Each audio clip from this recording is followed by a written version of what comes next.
Hi, fam. Since Baba died, politics are taking another different shift. And this is going to be the worst nightmare that Ruto has ever witnessed. The other day, he was chest thumping, saying that the only opposition, the only person who could have scared him was Baba, and now Baba is gone. But the way I look at it, it's going to be the worst nightmare of Ruto when the entire opposition becomes united. One huge, strong, unified opposition that is backed by the ODM, even though ODM says that they are going to have their own candidate, which means they might endorse Kalonzo Musyoka. Because if you heard what Mama Ida Odinga said, that they cannot ignore the friendship of Kalonzo Musyoka and Baba that was there for so many times. For so many years. Same thing that James Orengo said. And now looking at the way things are, Kalonzo is being endorsed by both ODM and DCP. Because I saw Gachagua and Kalonzo, together like that when Justin Muturi was launching his book, and Uhuru made some speech that tells you that he might also be backing up Kalonzo either through DCP, because, as Jubilee, but as a unified Jubilee DCP kind of a thing. At some point, some people were talking about Matiang'i being the president, but I also see him backing down for either Kalonzo. So, since Matiang'i seems like he's gonna be under the umbrella of DCP, and Gachagua might decide, I do not want to be the flag bearer of DCP, so he passes it over to Kalonzo. ODM supports Kalonzo. That's going to be a very huge unified opposition that I'm not really quite sure that Ruto will have the numbers. Anyway, look at how things are headed. The thing is, when these communities are going to unite, and that is the Luo community, part of them, because don't forget there are those people who are in ODM that shifted over to UDA, and they are speaking and singing the same UDA songs and narratives. But there's that original ODM supporters that even though Baba is not there, when Mama Ida or the youth leader, you know who's the youth leader? Who's this guy? Oburu Odinga, the Gen Z leader. When they sing the song of supporting Kalonzo and the whole gamer community backs Kalonzo, I don't think Ruto will stand a chance come 2027. So the chest thumping that he was doing might be his worst humbling moment, because everybody has that. Now, the question is, what about Okia, Omutata? What about Maraga? And what about this guy, Matiang'i, as individuals? Are they also going to find it okay for them to put aside their presidential race dreams to support one guy? Or are they still going to decide to run as individuals? Because it's going to be messy if we're going to split those votes. That is, let me tell you, the idea of having multi-party was really good, because people get to have the options of choosing whichever the leader that they want and from whichever the community.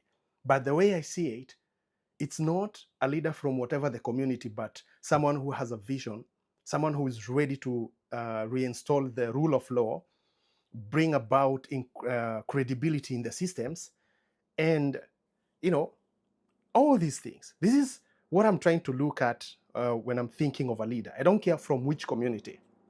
I'm looking at a leader, who's going to reward merits rather than those deep connections. I'm looking at a leader who's willing to sacrifice their personal ego and power to serve the common mwananchi, and uphold the Constitution of Kenya, as the guideline, because we recently that constitution has been mutilated to almost nothing.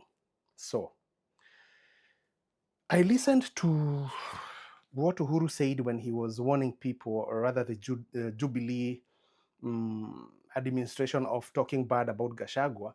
And it tells you that all these politicians are political cousins, because you remember when Gachagua was talking bad and ill of Uhuru Kenyatta, saying that Uhuru ni mlevi and all that, he got him from the bar, so many things like that.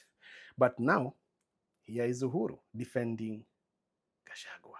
Na niä kä o nä secretary general nä ngå kwä ra kå rä niä maå macio ma hä ndä ciothe gå thoma mtandao andå nä ndiå na aroiga arå rä ire Jubilee araruma Gachagua na kå u araruma å rä a å ngä ä ndikwenda maå macio ma gä kodi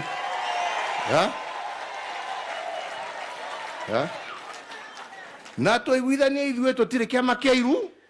So basically what he means is that if anyone abuses the other people, but specifically Gachagua and the likes, and he's a member of Jubilee, before Uhuru hands over Jubilee to the leadership, he will make sure that you go home fast. That's what he means.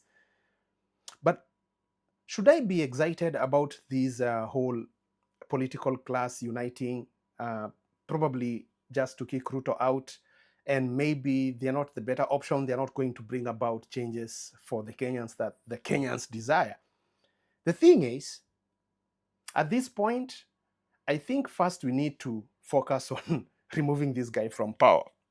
Then we ask ourselves the second most important question. The incoming president, will they have the will, will they have the drive, will they have the desires to transform Kenya? Even just withholding the Constitution of Kenya into, making it a very useful, or rather making it the core drive for our country, because as we speak, most of the things that have been done by the already regime that is there is because they do not respect the rule of law.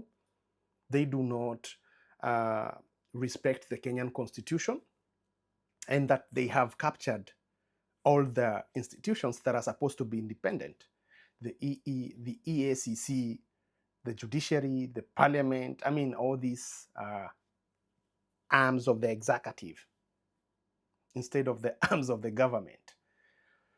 So, what do you think about this unified opposition? What do you think about